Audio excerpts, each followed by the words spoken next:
गारो जे filter plant वारे इलाक़े में इंसानियत खे झंझोड़ी छॾींदड़ हिकु इंतहाई अफ़सोसनाक वाक़ियो साम्हूं आयो आहे, जिथे 14 वरियनि जी गैर मुस्लिम निंगरी अशिका दी अनिल ठाकुर मुबीना तौरु ख़तरनाक मंशात आइस जो शिकार बणिजी। वाक़े खां पोइ इलाक़े में ख़ौफ़ ऐं ॻणतीअ जी लहर छायल आहे, जॾहिं त वारसनि इंसाफ़ जो मुतालबो कयो आहे।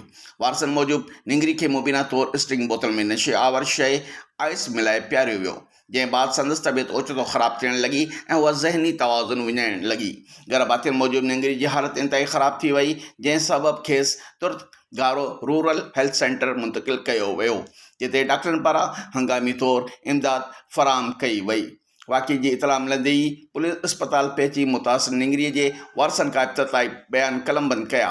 वारसनि दावा कई आहे त खेनि मुबीना तौरु आइस फ़राहम कंदड़ शख़्स बाबति अहम सबूत हथ लॻा आहिनि, जेके पुलिस हवाले कया विया आहिनि, पर इन बावजूदि अञा ताईं कंहिं बि जवाबदार ख़िलाफ़ु वाज़े कार्रवाई साम्हूं न अची सघी आहे।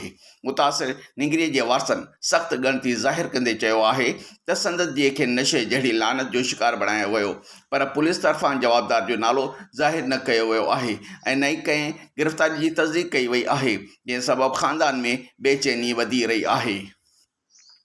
ॿिए तरफ़ इलाइक़े वासियुनि ऐं समाजी हल्कनि वाक़े ते सख़्तु अफ़सोस जो इज़हार कंदे मुतालो कयो आहे त नौजवान नसल खे तबाह कंदड़ मंशात फ़रोश उनसरनि ख़िलाफ़ सख़्तु ऐं फ़ौरी क़दम खयां वञनि त जीअं अहिड़ा अफ़सोसनाक वाक़िया ॿीहर पेश न अचनि।